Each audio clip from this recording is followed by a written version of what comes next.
Hello and welcome back to another episode of my MotoGP 23 career mode, and today we have the 12th round of our full Moto3 season for the Austrian Grand Prix at the Red Bull Ring. Now, if you haven't seen the last episode of mine and the team's home race at the British Grand Prix, I do recommend you go check that one out before we do get into this one. A little bit of a less eventful race than we've had in perhaps some of the other ones, but quite a tactical one and quite important as well because we still got a decent result, but Ayumu Sasaki actually won the race and jumped ahead of myself and Artigas in the championship, which definitely puts our 5th place in the championship at threat, which of course we do need to be in after the next couple of races. Now, before we actually head into the Austrian Grand Prix, I just want to have a little look at the paddock just to show you a couple of little bits, because to be honest, I just randomly looked before we got into this weekend, and there's a few things that actually are surprising me here. So, of course, we know we've got a good relationship with both Leopard riders here. That's completely normal. If we go over to 658, we have a terrible relationship with Riccardo Rossi. That was just because he picked us out as a rival initially, and we've just never really recovered from that one. But surprisingly, we have a really bad reputation with Ivan Ortola.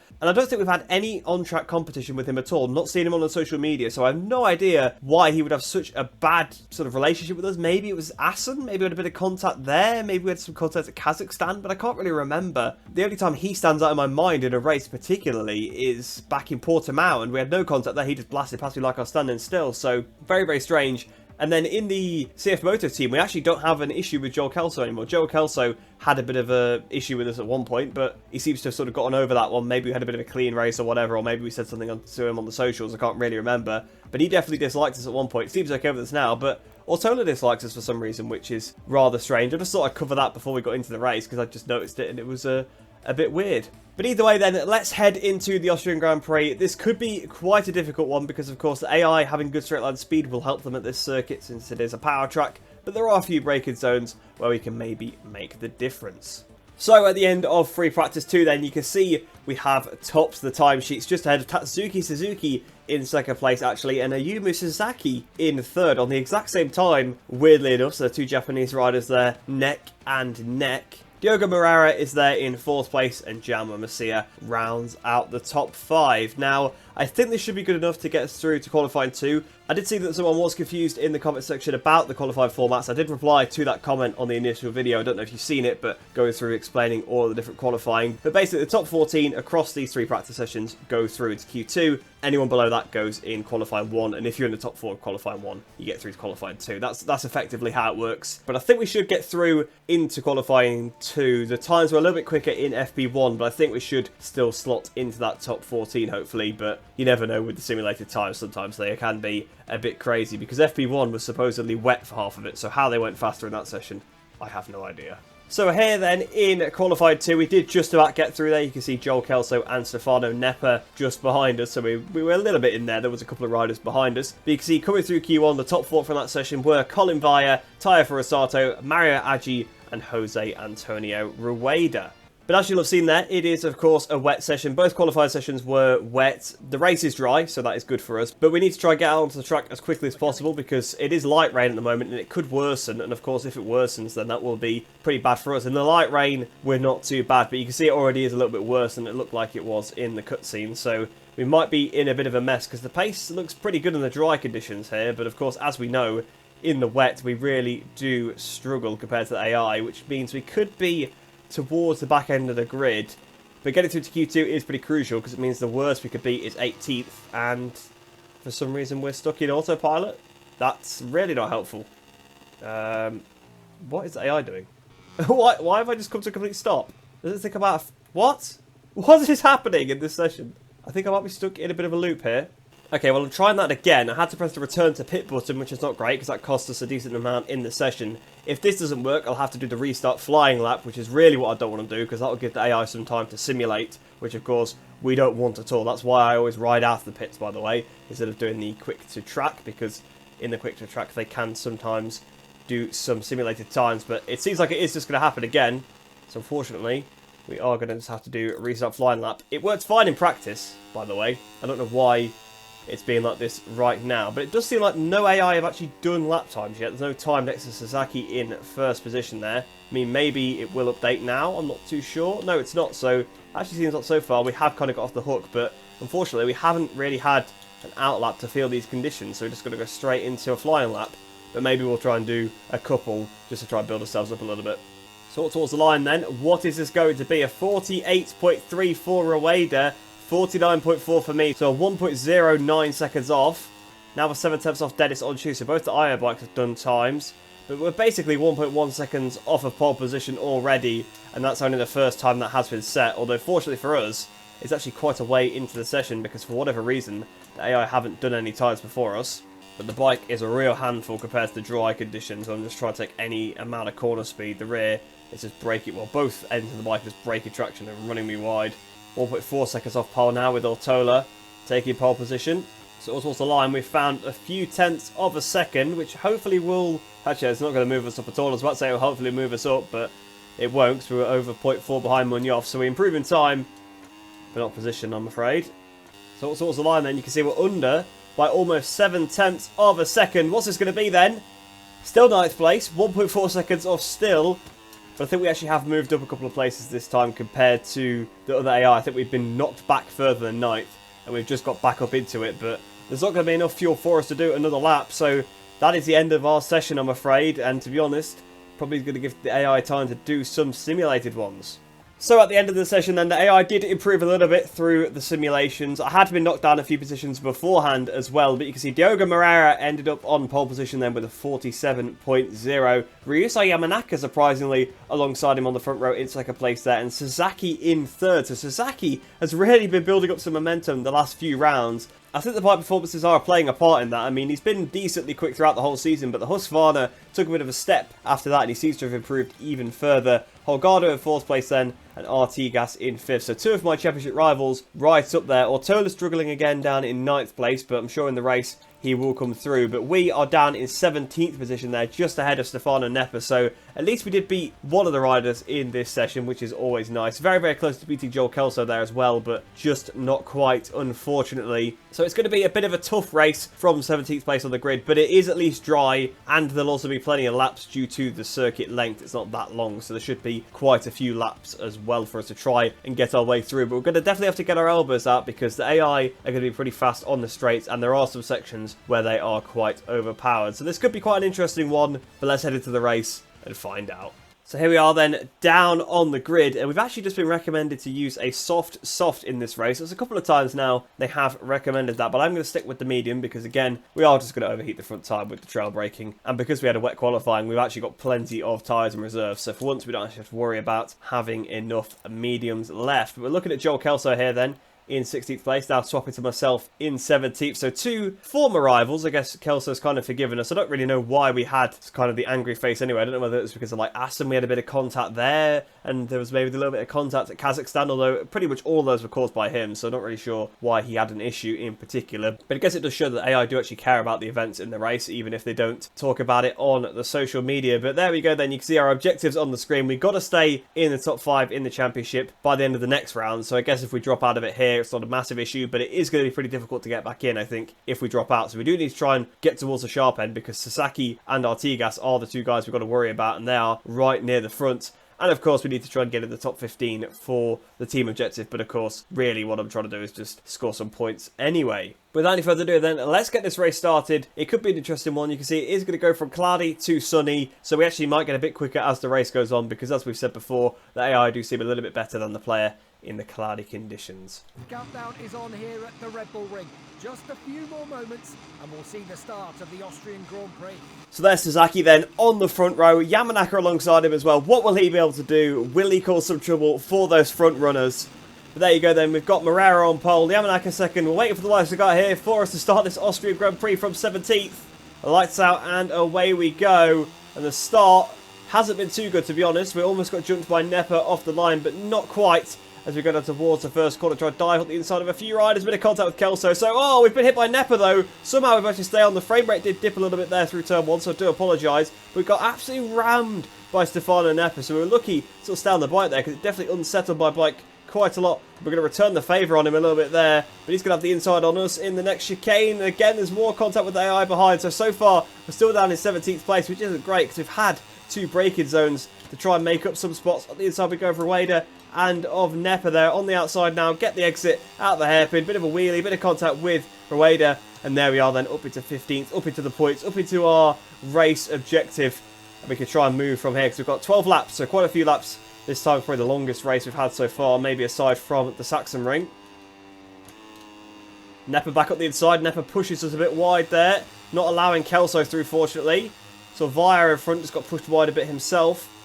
So some of the AI being bullied just like I am, and we're trying to go back up the inside now of Stefano Nepa through Rouch Corner, that looks like it's called there, turn 7. And he goes back around the outside of us, though. This is the section where the AI are really strong. We're trying to carry the speed on the corner entry because we just don't have it with the turning ability that the AI do have. And down towards the penultimate turn, we should be in a good position to try and make a pass, but we're getting the low fuel indicator already, so this maybe does seem like a track where we can't use as much power by 3, but up the inside we go, Stefano Nepa. We've really pushed him wide, but to be fair, he's hung it around the outside, so this has been a pretty disastrous start of the race, because we've only made it one position in this first lap. I mean, it's better than going backwards, I suppose, but really, we need to make big progress. But Yamanaka actually leading the race, so that could help us out quite a bit as the race goes on. And here we go around the outside of Nepa. Hopefully we can try and pull this one down. No, we're not. We've got on the green. Track limits warning, and still haven't got the position. So trying to set up Nepa for the chicane is quite difficult because the AI actually are quite good there. A bit of a group of riders in front having a bit of a battle, so potentially we could try and capitalise on that one. Again, having the fuel indicator, it's really annoying. I don't know why they've added this feature where it beeps when you're on 0 fuel. We've just been hit by Yamanaka there. A bit of a wheelie as well. So we're now behind Joel Kelso. And again, it's beeping. Will it just shut up? It's so annoying. I know I'm keeping my eye on the fuel. I don't need the game to beep at me when it goes into 0-0. We've now been put down to 18th, so lower than where we started. So unfortunately, this has been a disaster start to the race for us. There's a crash behind. Oh, there's a crash in front. In fact, there's Jam on Messia. So that's about the first crash we've seen from an AI in this career. And Messia is down, which does help us out in the championship, I guess. I don't know how he's crashed there. It's probably a bit of a weird one. I thought I'd have a look on the replay, because usually we don't get the opportunity to do this because it only shows the last few laps of the race. So I thought maybe we'd just have a little look at it mid-race. And it is actually the very similar crash to what they had in Austin. This is clearly the new AI assist, where they don't lose the front anymore on the curbs because it just grips them up. Because look how much lead angle. He should be down at this point already. The bike then sort of comes round on him. He obviously grabs the brake here. You can see by his body position. And then obviously the front finally locks up and throws him off. So yeah, a really strange crash there. It's something that AI do. I just haven't ever had footage of it before because it happened in Austin a couple of times, like I said. But of course, if you remember back to that race, none of our footage recorded properly. But back to the race action now. Another track limits warning for me. So 2 already in the same lap. That's not great because it's pretty easy to exceed the track limits here, as the F1 drivers can tell you from last weekend. So we do need to be careful throughout this whole race, but we do need to start making progress as well. So it's really a double-edged sword. So already 3.5 seconds down on the race leaders. It's literally only been 2 laps. So here we go around the outside of Nepa and Aji into turn 1. Unfortunately, it doesn't look like we're going to pass either of them. It's just so difficult when they're in a train like this. I know you're probably thinking, why is he on the outside? But it's just impossible to get the inside of them into that corner because there'll definitely be contact. And again, my fuel indicator's going off. And we've been rammed by Rueda now, so we need to be careful we don't get knocked off of that chicane because they carry way too much entry speed by the looks of it. It seems like we're going to be pretty marginal for fuel, but okay at least. But that beep is going to get on my nerves. It was something they added in an update. It obviously always told you the amount of fuel, but they added the fact that it goes red and beeps in an update. I don't know whether it was intended to be in the game by at launch and they just messed it up, but it's probably the worst update master I've ever added to a game. So here we are down towards the chicane, trying to go around the outside of Aji. Nepa's there again. Okay, it looks like we've pulled it down past Aji this time. Is Aji going to attack us? Not quite. So we've actually overtaken someone for once then. So we're back up into 15th. So we're back up to where we were after about 3 corners. Here we are into turn 4 at the inside of Nepa. Can we get it done? We're trying to force him the long way round. We've been hit up the back by Aji. And oh, are you joking me? This is the problem when you're in the pack with the AI. Just get bashed out of the way by Aji and Rueda. So I make a couple of spots up. And I immediately lose them. But we're going around the outside of Aji, up the inside of Rueda. We've got to be careful we don't get knocked off here. We force Rueda the long way around. And he's going to try and beat us to the next corner. But I'm not having any of it with the way he's just rode with me. And it looks like maybe we've just about kind of forced that to fit. So maybe we're finally making some progress. Rueda comes back at us. But I tell you what, Rueda, I'm not having any of that. You can get towards the inside of the track, mate. Because you have been very, very aggressive and rude towards me. He's trying to put me on the curb as we go into the penultimate turn. I didn't want to have to break that late. We had to go around the outside of him. And again, he comes back up the inside.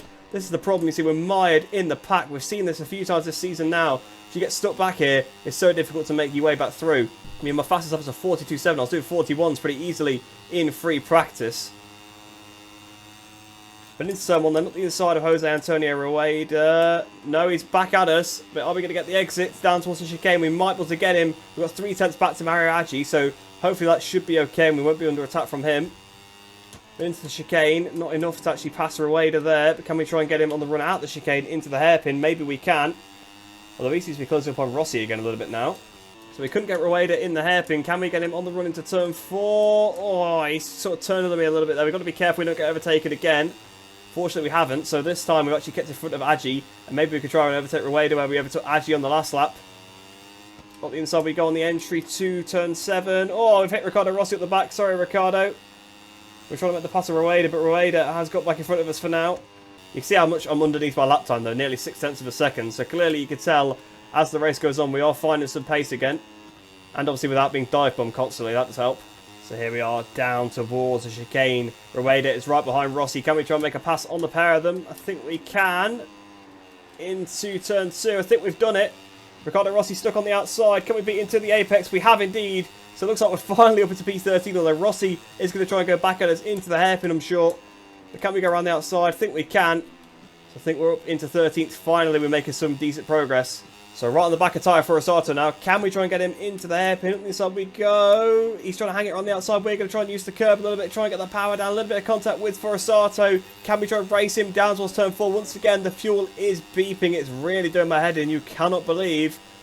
So we go down towards turn 4. Actually, it's turn 5 now, isn't it, with the chicane? But either way, we've got him.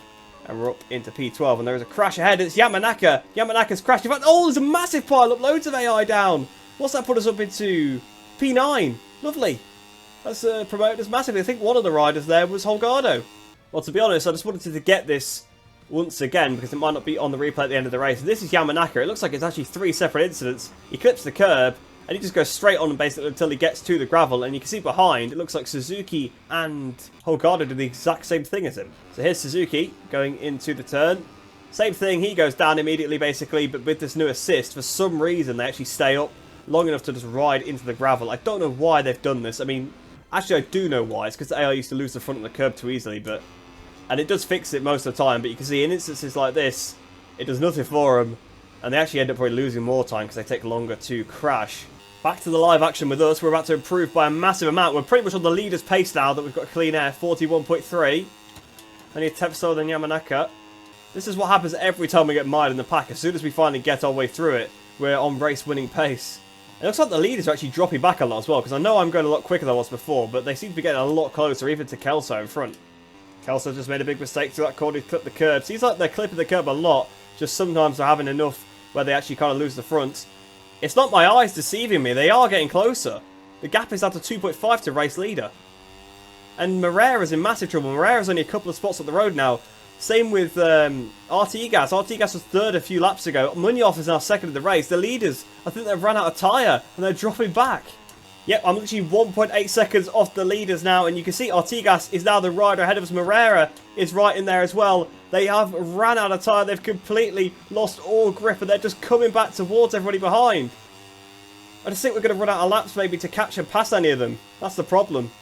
They've all gone wide there through that turn. We've got the run on Artigas, but it's just so difficult now that they're in a pack. It's going to be so difficult to actually overtake them all. Although Artigas is struggling so much, it should be pretty easy pickings, hopefully. I think we've got him. Sasaki's now lost the lead as well, so Onshu has taken the lead. Onshu might get his first win of the season. Right, I think I've decided I'm going to go over the limit now. We are going to just absolutely send it because potentially we could win this race if it really goes strange. Onshu's off the track now as well. He's lost masses of time. He's rejoined right in front of us. Whoa. So Dennis Onshu, who just taken the race lead, made a big mistake. Lost the positions. We're now up to P7. Hopefully we should be able to get Colin Vite down towards turn 1. Sasaki once again in the lead of the race. Still 1.8 seconds off the race leader. Through the chicane though, there's a bit of a mistake going on in front. I think it's Ortola sort of holding up the pack here. We got the throttle. We've passed Vite. We might have to send it into this hairpin on this entire pack of riders. And here we got the insider, quite a few of them. These are the Munoz as well. We've got to watch out for them on the inside though. Kelso had a bit of contact with us. We're in first gear, a bit of a wheelie. We're still in 6th place, but we're literally in the thick of it now. The only rider that's sort of getting away from us now is Ayumi Sasaki. And here we go down towards turn 5. Just got to be patient because I know they're probably going to run wide. We're on the inside of David Munoz. He's going to try and push me onto the curb. But the inside, Sasaki's down. So Sasaki, the rider that was getting away, has now crashed out of the race. We can win this thing. We're up to P4. The pace we've got compared to the leaders is massive. It seems like the AI's tracks have just completely gone off now that the tyres are starting to go off. You see Ortola's wide in front as well. Munoz trying to run it around the outside of us.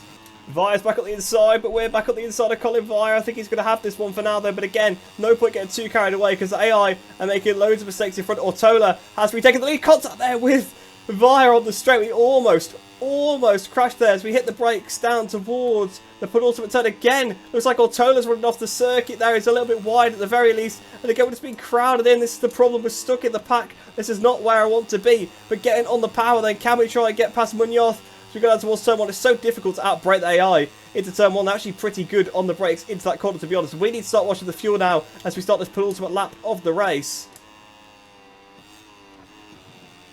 Up the inside we go for Munoz. Somehow we made that stick. I thought we were going to crash that curve, to be honest, when I tipped in, but we just about managed to stay on the bike as we go down towards the chicane once again. Ortola goes so slow. A crash, not a crash, an off-track excursion for Moreira in front's cost him massively as well. That's now put Joel Kelso into the lead, so Kelso could be on for a second race win of the season here. And look, the inside we go over Ortola. We've sort of pushed him out of the way, but he's already on Nemesis, so it doesn't matter too much, I guess. We're up onto the podium now then. Diogo Moreira and Kelso 1-2 in this race, but we need to turn the fuel down now because we've got minus 0.4 of a lap. What is Kelso doing? Kelso's just cut the corner, completely got into the gravel, done a wheelie, somehow stayed on from that as well. But what the hell was that? Kelso has completely cut the corner. The AI lines have just completely broken in the second half of this race for some reason. Moreira's retaken the lead. You can see we are literally holding this whole pack back now that we're in power mode 2. We have absolutely no pace now.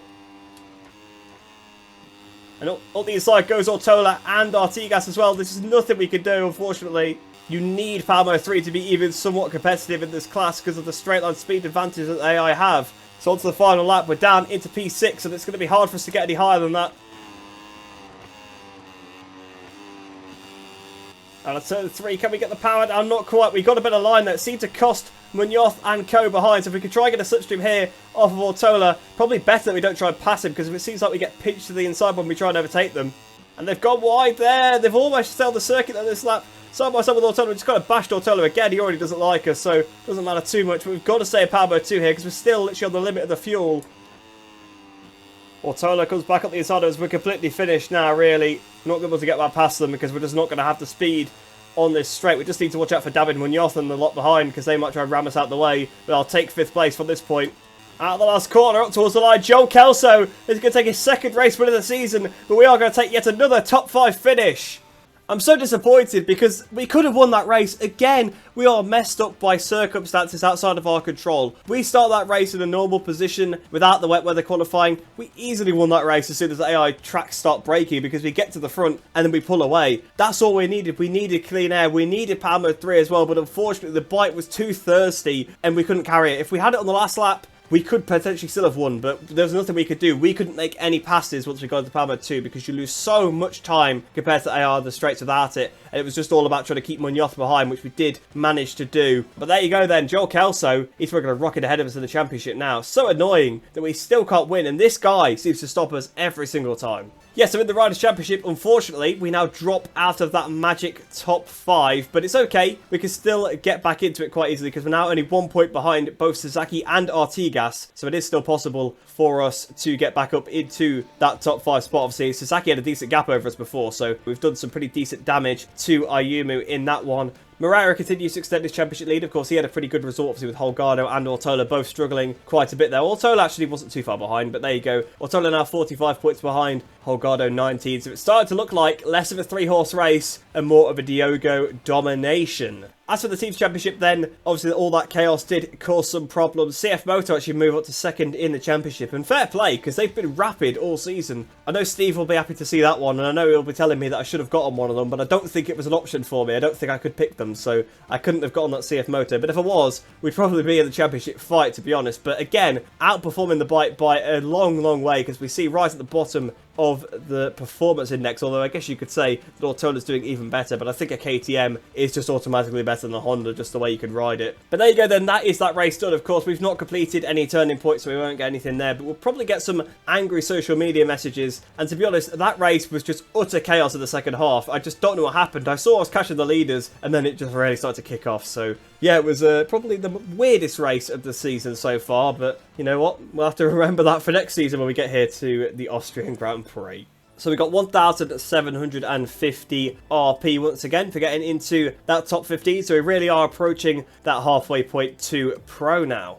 And here we are then back in the crib. We've got a couple of social media messages then from Kelso and Autola. And there you go. We've got some pretty angry messages there from Kelso and Autola. So Autola says, some riders think it's all a fun fair, but these are no bumper cars. Biker, you have to stay away from me on track. And that goes for everyone else who can't keep the bike straight. Now, of course, he already disliked us for some reason, as we said before this episode. We did have some more contact with him, and to be fair, it probably was my fault. But you know what? I'm going to bite back at him because I'm saying I didn't do it on purpose. Is that you're in the middle and there wasn't space. So we'll annoy him even more. He really doesn't like us now. And Kelso says, I hate riders who have no humility. I see that Biker is talking like they've won 10 World Championships. Maybe a bit of humiliation in Catalonia will take them down a peg or two. And then we'll say to that then, strong language, I have to bring you a present on Sunday night to make amends for the humiliation. So it looks like Autola's going to be pretty aggressive towards us now. Kelso not liking us as well. But I tell you what, the AI have been ridiculous. So the way they're riding that race was absolutely mental. They're ramming me out the way. Might have had a little bit of contact with Autola. But to be honest, I've got a trouble I can do. I'm down on power compared to them. They're taking ridiculous lines. They're bashing me out the way. So